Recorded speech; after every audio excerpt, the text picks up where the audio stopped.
Hello dear students, कैसे हैं आप सब। आपको याद होगा तो हमने अपनी पिछले वीडियो में एक्सरसाइज नंबर फर्स्ट डी तक कंप्लीट किया था। आज हम इसके आगे पढ़ेंगे फिफ्थ स्टैंडर्ड मैथ्स और मैं आप सबका स्वागत करता हूं इस क्लास में। बच्चों, आज हम किसके बारे में पढ़ेंगे। बच्चों, कभी आपने देखा होगा कि सपोज़ हमें एडिशन करने में या सब्ट्रैक्शन करने या मल्टीप्लिकेशन या डिवीज़न करने में डिफ़िकल्ट होता है। तो क्यों डिफ़िकल्ट होता है, क्या आप जानते हैं? यस, क्योंकि अगर मैंने आपको बोल दिया 7 + 9 करके बताओ तो आंसर क्या आएगा, या मैंने आपको दूसरा बोला कि 10 + 10 करो तो आंसर क्या आएगा, आप इजीली बोल दोगे 20। बट लेकिन जब मैंने आपसे दूसरे सम्स पूछे तो आप उसके आंसर नहीं दे पाए। इसका मतलब ये होता है कि जो कैलकुलेशन ज़ीरो के बेस पे आधार पे होता है उसको हम ईजिली कैलकुलेट कर लेते हैं। तो बच्चों, इसीलिए यहाँ पे कॉन्सेप्ट जन्म लेता है जिसका नाम होता है राउंडिंग ऑफ नंबर। तो राउंडिंग ऑफ जो नंबर होता है बच्चों, वो हमें हमारे डेली बेसिस पे इस्टीमेट यानी किसी चीज़ को अंदाज़ा या गेस करने में हेल्प करता है ईजिली। राउंडिंग ऑफ जो होता है बच्चों, वो 10 के साथ पॉसिबल है, 100 के साथ पॉसिबल है, 1000 के साथ पॉसिबल है एंड 10,000 के साथ पॉसिबल है। समझ गए?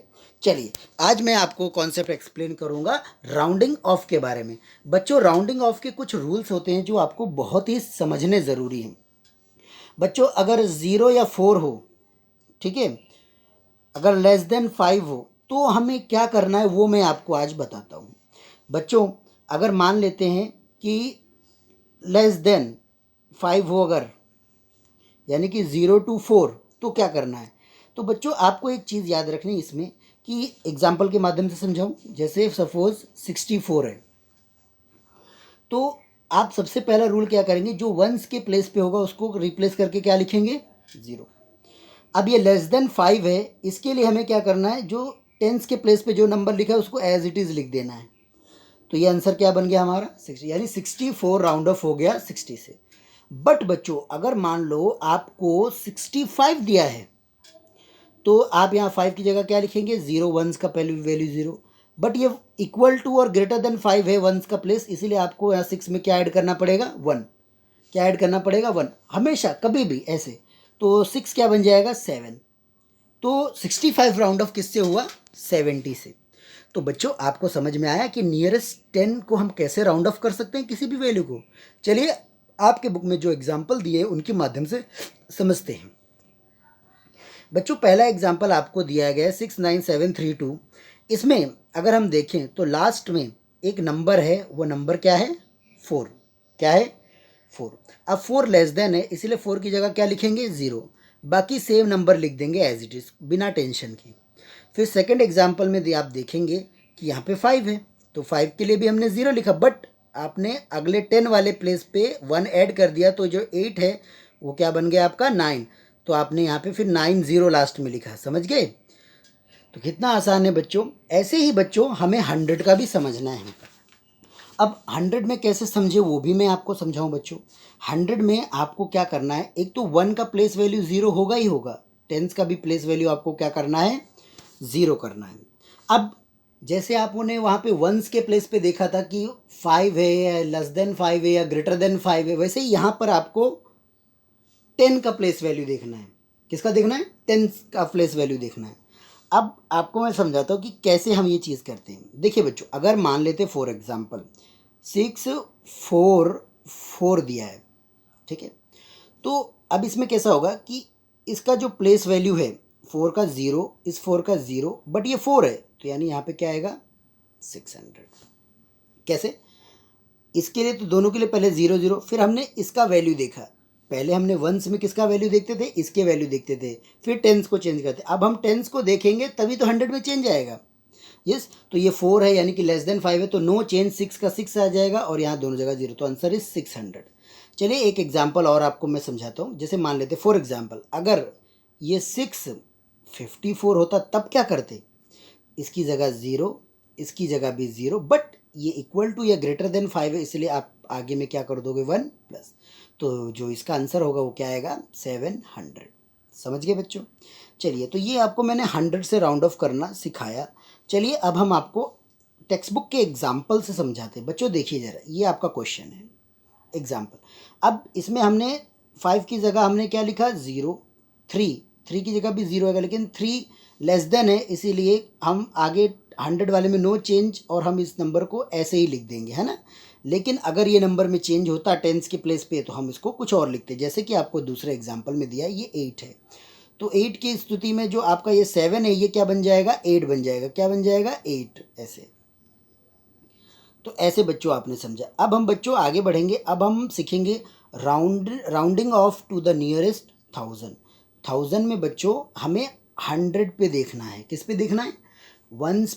हमने 10 में वंस को देखा, 100 में टेंस को देखा और 1000 में हमने 100 को देखना है, समझ गए। बाकी जो उनके पीछे नंबर है वंस या टेंस वो अपने हिसाब से 0 0 हो जाते हैं। चलिए बच्चों मैं आपको 1000 का भी एक एग्जाम्पल यहाँ पे दिखाता हूँ कैसे करते हैं। देखिए बच्चों 1000 में अगर आप देखेंगे तो ये आपके पास क्वेश्चन है, तो 3 की जगह 0, 7 की जगह 0 आपने लिखा। अब इस 1 की जगह भी 0 आएगा, तीनों जगह 0। अब जो आगे 4 है, ये 4 हम एज इट इज़ लिखेंगे क्योंकि ये 1 था, 100 पे जो था ये 1 था, ठीक है।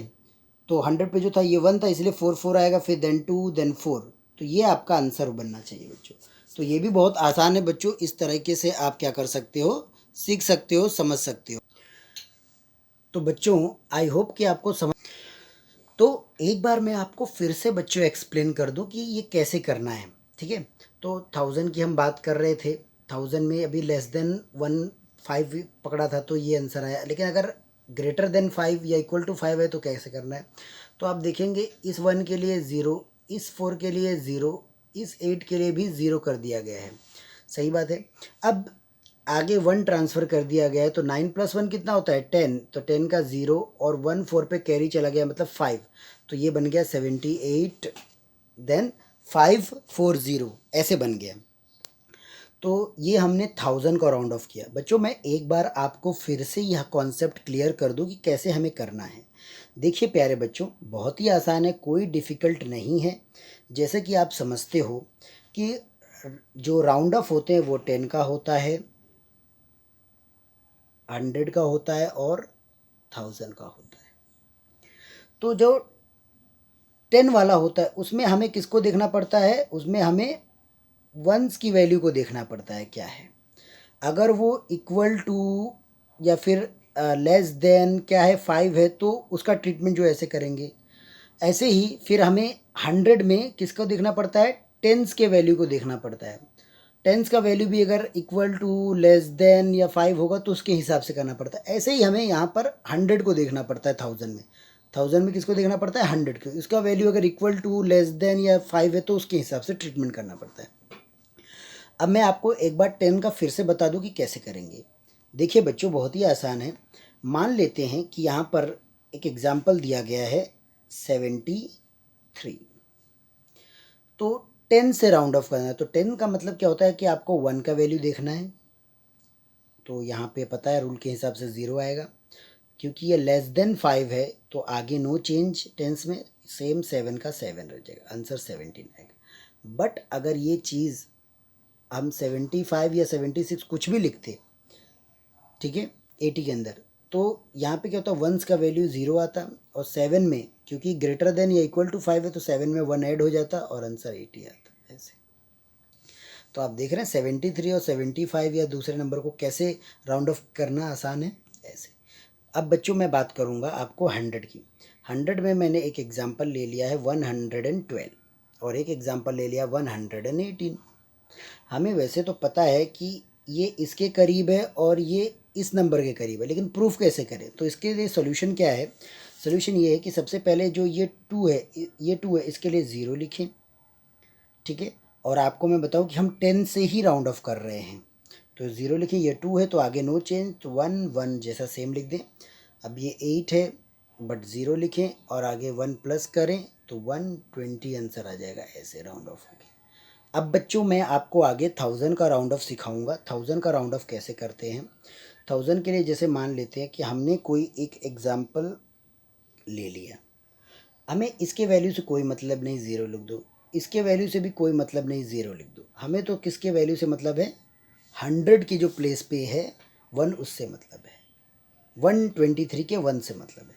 तो ये 1 जो लेस देन है तो इसलिए कोई चेंज नहीं, ऐसे आएगा। बट अगर ये 1, अगर ये यहाँ पे 5 होता, 5 2 3 होता, तो इससे हमें कोई मतलब नहीं, 0, देन इससे भी 0, 5 में भी 0, बट आगे 1 क्या कर देंगे प्लस, तो आंसर क्या हो जाएगा आपका? आंसर क्या हो जाएगा आपका? आंसर आ जाएगा यस +1 करेंगे तो आप देखेंगे 2000 आंसर आ जाएगा। तो ये आंसर इसका होता है ऐसे।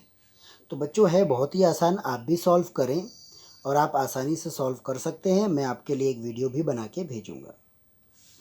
बच्चों आगे जो हमें करना है वो हमारा रोमन न्यूमरल्स होता है। रोमन न्यूमरल्स में आपको पहले तो ये वैल्यू याद रखने हैं। I stand for 1, V stand for 5, X stand for 10, L stand for 50, C stand for 100, D stand for 500, M stand for 1000। तो रोमन न्यूमरल्स आपने देखा होगा आपके क्लास में भी ऐसे ही नंबर्स यूज़ होते हैं, फर्स्ट सेकंड थर्ड, है ना। तो कितने जाने पहचाने नंबर हैं बच्चों। चलिए इनके रूल्स क्या हैं, तो रूल्स हम थोड़ा बच्चों समझ लेते हैं। यस, तो इनके जो रूल्स आप समझेंगे, तो रूल्स में आपको क्या बताएगा। Rule number 1, when the smaller numeral is place after the greater one, we add the values of all the digits coming one after another. इसका मतलब अगर मान लो हमने कोई भी बड़े न्यूमरल के बाद छोटा न्यूमरल लिखा, फॉर एग्जांपल मैंने C और X लिखा, तो C का वैल्यू 100 है और X का वैल्यू क्या है 10, तो इन दोनों को ऐड करना होगा अपने को, ये रोमन न्यूमरल बोलता है। तो एग्जांपल रूल नंबर 1 भी क्लियर है। अब आगे बढ़ते हैं रूल नंबर 2 की ओर। यहाँ पे आपको क्या दिया है, अ symbol can be repeated for a maximum of 3 time. कोई भी जो सिम्बॉल है वो कितनी बार रिपीट हो सकता है? 3 बार रिपीट हो सकता है। इसका मतलब है कि जो 3 बार रिपोर्ट, बट जो सिम्बॉल VLD हैं ये 3 टाइम कैनॉट रिपीट। आप याद रखें सारे सिम्बॉल 3 बार रिपीट हो सकते हैं, but VLD, V for 5, L for 50, D for 500 ये रिपीट नहीं होंगे 3 टाइम, ये सिर्फ 2 टाइम हो सकते हैं। तो देखिए 3 यानी थर्ड, CCC मतलब 300 ऐसे। तो रूल नंबर 2 भी हमें क्लियर है। रूल नंबर 3 के बारे में बात करेंगे। तो जब when the symbol are repeated it means their values should be added. अगर सिम्बॉल रिपीट होते थे तो उनकी वैल्यू ऐड हो, जैसे x greater value than I, तो ये 12 बन गया, ऐसे ये बन गया। ठीक है, तो यहाँ पे भी आप याद रखें कि जब बड़े नंबर के बाद छोटे नंबर होते हैं तो उनकी वैल्यू ऐड होती है। अगर नंबर रिपीट भी होता है तो भी वो ऐड करेंगे। अगर 1 ट्रिपल टाइम है तो 3 बार 1 को ऐड करेंगे। कमिंग टू रूल नंबर 4, यहाँ पे बताया गया कि अगर स्मॉलर नंबर छोटे नंबर से पहले आ जाए तो हम उसमें सब्ट्रैक्शन करते हैं। तो बच्चों ये तो मैंने पहले ही बताया था कि अगर मान लो कि x है और यहाँ पे 1 है, ठीक है, आप देखें तो ये x जो है वो ग्रेटर नंबर है और 1 जो है स्मॉलर, तो इसमें एडिशन होगा, तो ये बन जाएगा क्या आपका 11, क्योंकि x का वैल्यू 10 है, 1 का 1, तो 10 + 1 11। बट इसका उल्टा कर दो, अगर 1 ये कर दो तो स्मॉलर पीछे आ गया और ग्रेटर बाद में आ गया, तो इसमें क्या होगा माइनस हो गया, यानी 1 + 10 आंसर इज 9 ऐसे। तो ये सब्ट्रैक्शन होगा, ये बात भी आप याद रखें बच्चों। ये सारे रूल्स आपको आपकी नोटबुक में लिखना है ताकि आप कभी भूलें ना और रोमन न्यूमरल्स को याद रखें। Then coming to the rule number 5। Rule number 5 में क्या बताया गया है बच्चों कि जो दूसरे रूल हैं, ठीक है, कैन बी टेकन, जैसे VX है ना, VX, ठीक है, जो X है यहाँ पे बताया गया है I जो है वो सिर्फ और सिर्फ V और X से एडिशन या सब्ट्रैक्शन हो सकता है, ठीक है। बट जो 10x होता है वो LC से सब्ट्रैक्ट हो सकता है या प्लस हो सकता है। ऐसे ही जो C होता है वो D और M से हो सकता है। तो आप कुछ याद रखें कि I की जो कॉम्बिनेशन जोड़ी है वो V और 10 के साथ ही बनती है। दूसरी तरफ यहाँ पे ये बताया गया बच्चों कि जो X की जोड़ी है वो LC लेटर के साथ बनती है।